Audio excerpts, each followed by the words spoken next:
Assalamualaikum warahmatullahi wabarakatuh. Salam sejahtera. Selamat pagi kepada anda. Sekali lagi saya nak ucapkan salam penuh tenaga insya-Allah pagi ni. Salam kejayaan. Salam menghadapi cabaran. Semalam kita lihat kes pun makin tinggi, kes COVID. Dah hampir 20,000 tapi tak apalah. Okey. Apa yang kita boleh buat adalah yang kita mampu nak buat, kita jaga SOP, kita duduk kat rumah. Kalau tak perlu nak keluar, kita just duduk di rumah sahaja. Mudah-mudahan kita dapat lindungi keluarga kita dahulu insya-Allah. Okey. So pagi ni saya nak berikan anda 3 kisah inspirasi. Salah satu benda kan yang saya paling suka adalah mendengar cerita. Even dalam note saya, salah satu benda yang saya buat adalah ada nota saya yang saya akan tuliskan cerita-cerita yang saya pernah baca. Dan sometimes saya akan edit dia, buat penambah baik mengikut pengalaman saya dan juga anak-anak murid saya yang saya pernah guide, yang saya pernah bimbing. Okey, seberapa ramai kat sini dah ready untuk sarapan minda momentum pagi ni? Okey, kalau anda dah ready, kalau anda dah bersedia, saya nak anda like, komen dan share kat situ sambil-sambil saya bawa anda kat jalan-jalan kat kebun saya ni. Cik konon-konon kebun lah kan. Kita orang kampung asalnya. Tapi masalah itulah, tak ada kebun. Nak jadi hang kebun pun tak boleh. Jadi kita buat di rumah je lah hari ni. So saya nak memberikan anda kisah-kisah inspirasi. Ni semua bunga-bunga ni pun menginspirasikan juga sebenarnya. Sebab ni adalah karya orang rumah saya. Mana orang rumah ni? Mana orang rumah? Mana? Cari cerah pokok tak jumpa nampak. Kejap. Saya tak boleh kuat-kuat sangat. Nanti dia macam terkelepuk. Kan tiba-tiba dia akan lari dia punya fokus tu. Hai korang.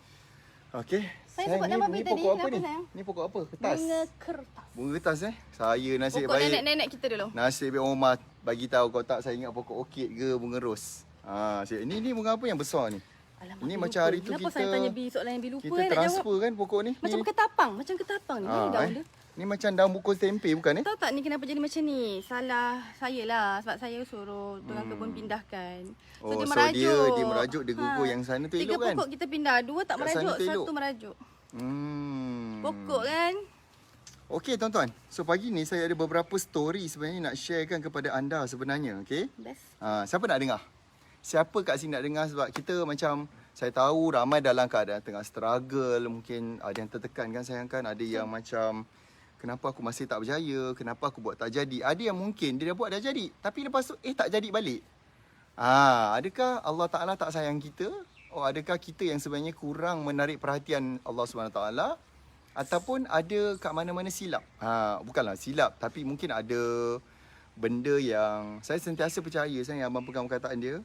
Buat benda yang anda tak pernah buat supaya anda dapat benda yang anda tak pernah dapat. Dia yang buat benda ni saya nak kena bagi faham. Dia pun tak faham. Macam bukan semestinya kerja kita je kan? Dia macam ni. Buat benda yang anda tak pernah buat akan menyebabkan anda dapat benda yang anda tak pernah dapat. Maksudnya, ramai orang kadang-kadang dia ingat dia dah buat benda tu dah betul. Dia ingatkan benda yang dia buat tu betul. Contohlah, ambil simple mudah. Contoh. Dia ingatkan, aku kalau buat FBS tu, tekan butang boost post tu dah betul.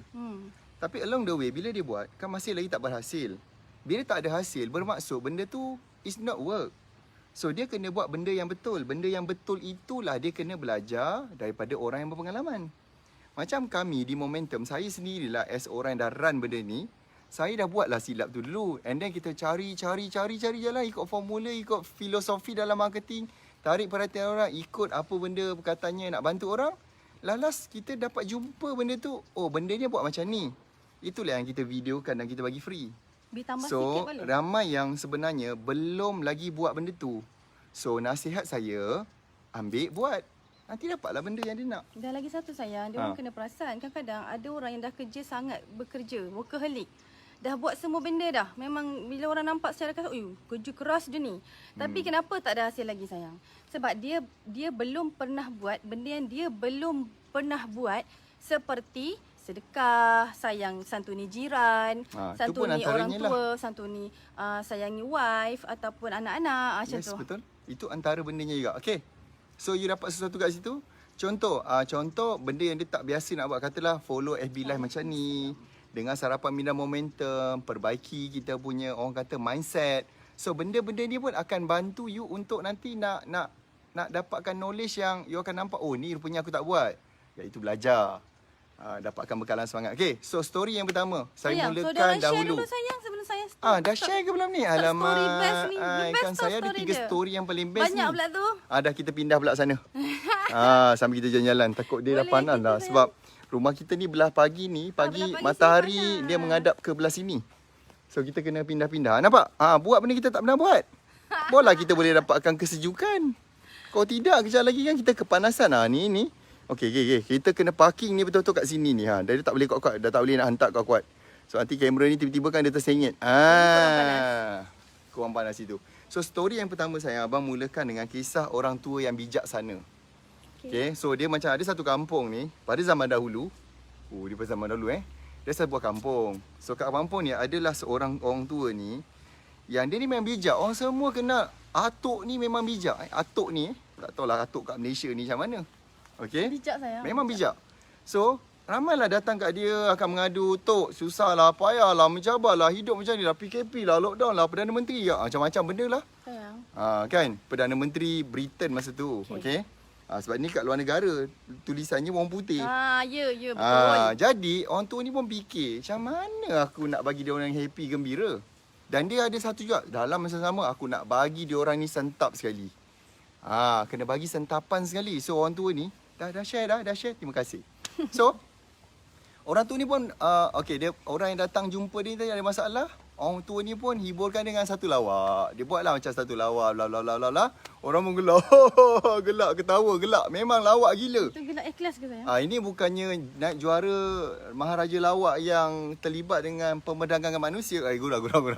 Taklah, dia orang ni suka sebah-sebah kan. Tak bukan apa. Bila dia orang buat, saya enjoy sayang. bukan, bila dia orang buat berita macam tu, dia menimbulkan fitnah sebab semua orang dituduh. Kesian. Sebab Betul tak lah. disebutkan Korang siapa. pun kan. Kalau tak nak sebutkan siapa, tak nak maikan, tak payahlah keluar berita tu. Betul. Tak pasal-pasal kawan kita kat keluar Syarul Allah. Syiro kena tuduh. Lepas tu saya dengar Tauke pun kena. Siapa pun kena. Tak baiklah macam tu. Jadi kita macam tak payahlah sibuk ambil pok sangat. Kita sama orang tua yang bijak. So orang tua ni, kali pertama dia buat tadi memang kelakar, orang gelak. Kali kedua orang tua ni buat lagi lawak. Lawak yang sama. Orang mula tak gelak, orang hanya sengih. Dah kenapa atuk ni? Atuk ni kenapa bergerak? Bergerak kasar nampaknya kan? Apa hal dia buat lawak? Kali ketiga, atuk ada satu lawak. Dia buat lawak yang sama. Dia buat lawak yang sama, tuan-tuan. Orang macam, dia mula pelik. Atuk ni dah kenapa, Tok? Lepas tu macam, semua orang tak gelak lah. So, orang tua ni cakap macam ni, dia kata, aku buat lawak yang sama. Kan? Kau tak boleh nak gelak berulang-ulang dengan satu lawak yang sama. Tapi dia kata, korang ni selalu menangis dengan situasi problem yang sama. Faham tak? Kalau lawak tu pengajaran saya, kalau lawak kita dengar sampai 2-3 kali, kita pun tak boleh nak gelak dah. Tapi kenapa bila masalah yang sama, kita boleh menangis berulang kali? Kenapa kita tak menangis kali pertama je? Kita nangislah sungguh-sungguh, tuan-tuan. Kita tahu, you all ni semua adalah manusia. Ketika COVID datang, ketika PKP datang, mungkin ada yang masalah bisnes ke, pekerjaan ke, nak menangislah. Tapi kali kedua PKP juga, version yang sama. Kali ketiga PKP COVID juga, versi yang sama. Tapi kenapa kita nak menangisi perkara yang sama, sedangkan untuk gelak dan gembira kita tak buat benda tu? Betul. Saya tinggalkan rumah saya. Bagi ulas sikit. La ilaha illallah. Okey, betul lah, betul. Betul tak? Daripada korang nangis untuk kali kedua, which is boleh je korang nak nangis, tapi baiklah korang besarkan hati, cari idea, cari ilmu, pergi tanya sesiapa yang korang rasa ada ilmu tu, ubah korang punya, ubah hidup. Ubah hidup. Abang tengah nak tengok pokok ni. Aku nak sambung apa? Okey. Korang faham tak? Sebab kita tak perlu nak terlalu deep melayan kita punya emosi yang tak berapa nak bagus. Kan? Lebih baik korang bertindak. Bertindak sayang. Dah sayang sambung balik sayang. Betul. So maksud kita, perkataan yang saya nak gunakan adalah move on. Just move on. Takkanlah dengan lawak yang kita tengok berulang kali, kita dah tak boleh gelak. Tapi dengan masalah tu balik-balik kita nak menangisi. It's okay untuk menangis sekejap.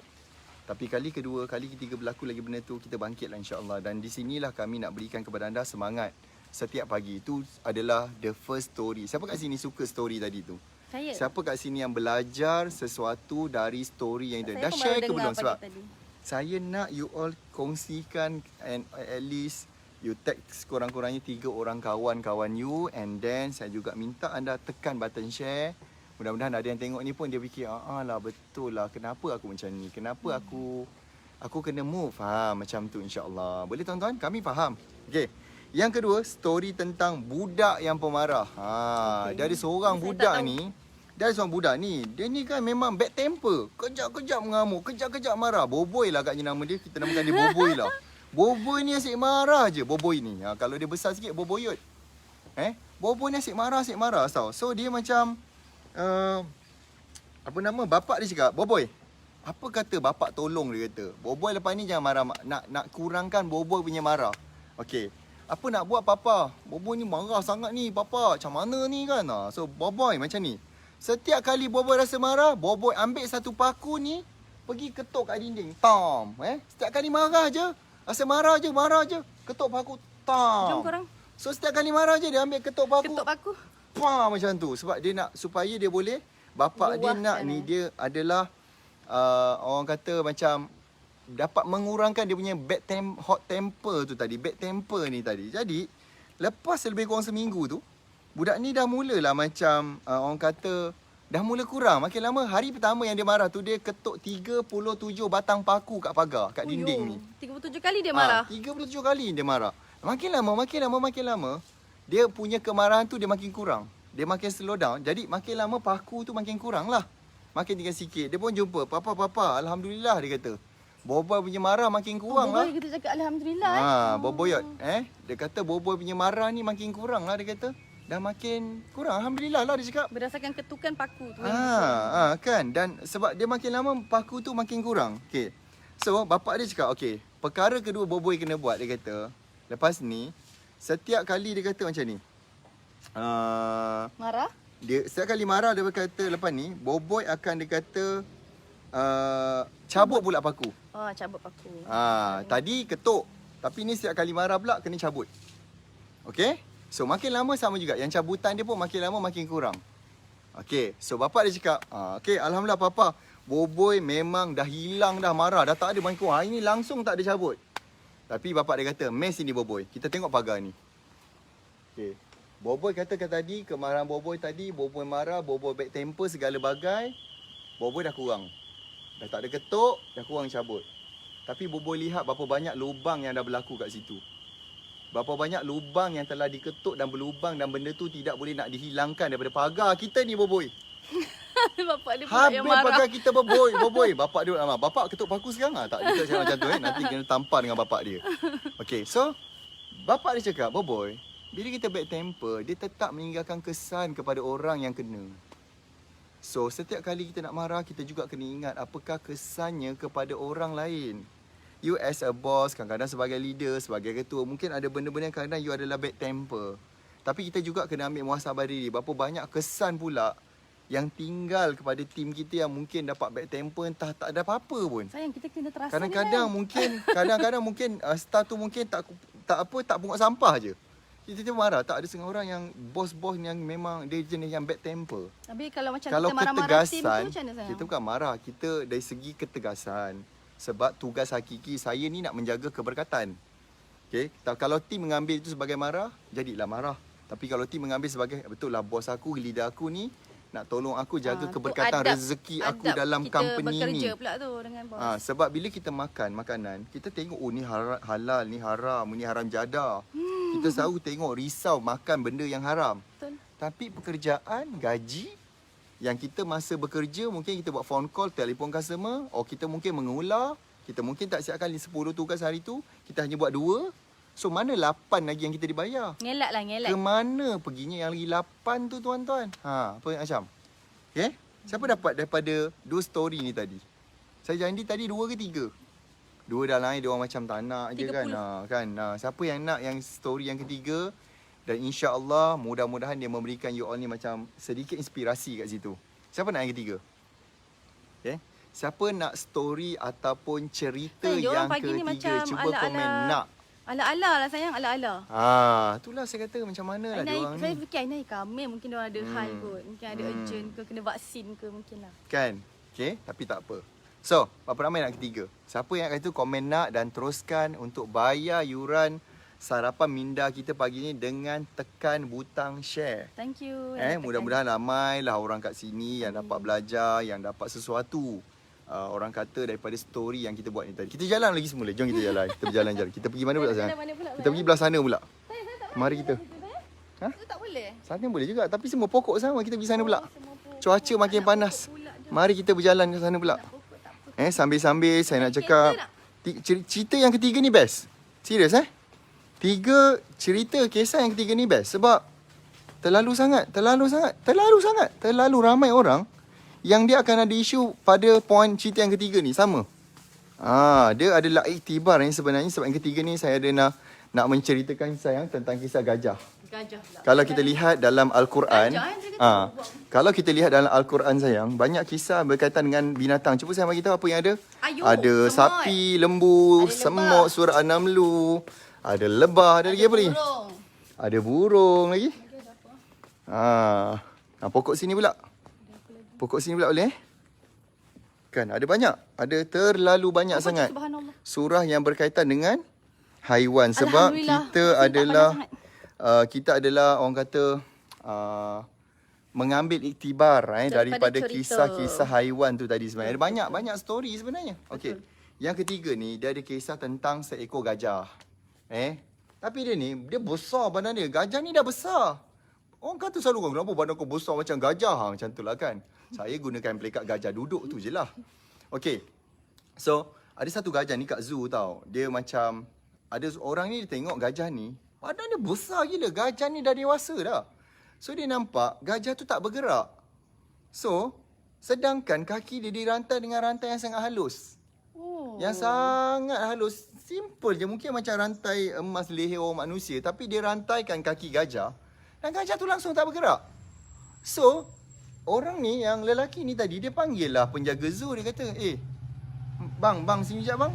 Bang, kenapa saya tengok gajah ni tak berlari pun? Sedangkan dia kalau rentap sekali je, dia macam kaki dia kena rantai tu. Dia kuat, dia besar, dia gajah. Sedangkan kalau rantai tu dia tarik macam tu je, dia boleh putuskan rantai tu. Dia memang gajah, bukan anak gajah lah. Anak gajah dah besar. Besar macam gajah tu. Okey. So, lepas tu yang penjaga zoo ni kata, dia ni dah dirantai daripada kecil. Dengan rantai itulah dia kata, masa dia kecil, itulah rantai yang dirantai kaki dia supaya dia tidak, kalau tidak habislah satu zoo tu. Habis semua dia sondolnya. Dia dirantai. So, jadi dia kata daripada kecil lagi dia rantai guna rantai yang sama. Dulu dia dah pernah try. Dia tiap-tiap tahun dia try. Rantai tu dia cuba nak putuskan dan cuba dia nak lari. Tapi makin lama otak dia fikir memang rantai ni tak boleh nak diputuskan. Tak boleh dia kata. Mana boleh? Tak boleh. Sehingga dia pegang benda tu sampai dia dah besar. Dia dah pegang dalam kepala otak dia.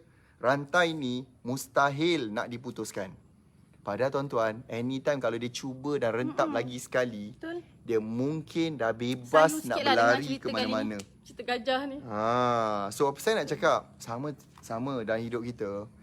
Kepala otak kita ni dah terlalu banyak fahaman, ketakutan yang kita dididik cara macam tu. Contoh, orang Melayu mana boleh kaya? Orang Melayu mana boleh berniaga? Mana ada kamus hidup kita sepanjang hidup boleh jadi jutawan? Tak boleh. Ada juga mungkin fikir, mana boleh company kita ni online. Tak adalah, kita still macam biasa. Kita kena buka kedai, tunggu orang datang. Jangan buat online. Tak payah buat online. Tu tak ikut kita punya keturunan. So dia terlalu banyak macam tu. So saya belajar tentang dia ada sebenarnya.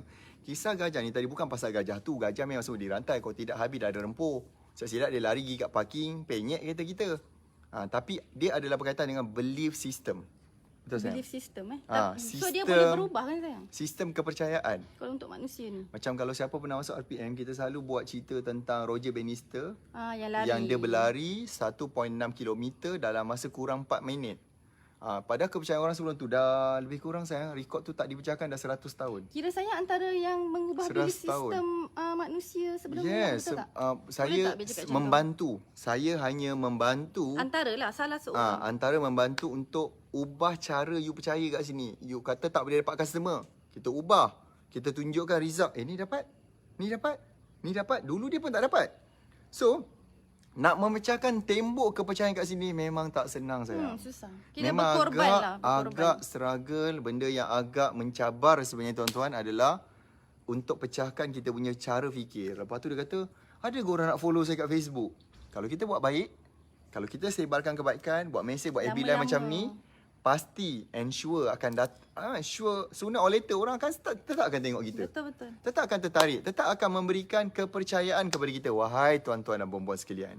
Dapat sesuatu tak ni? Dapat 3 story ni? Siapa kat sini dapat sesuatu?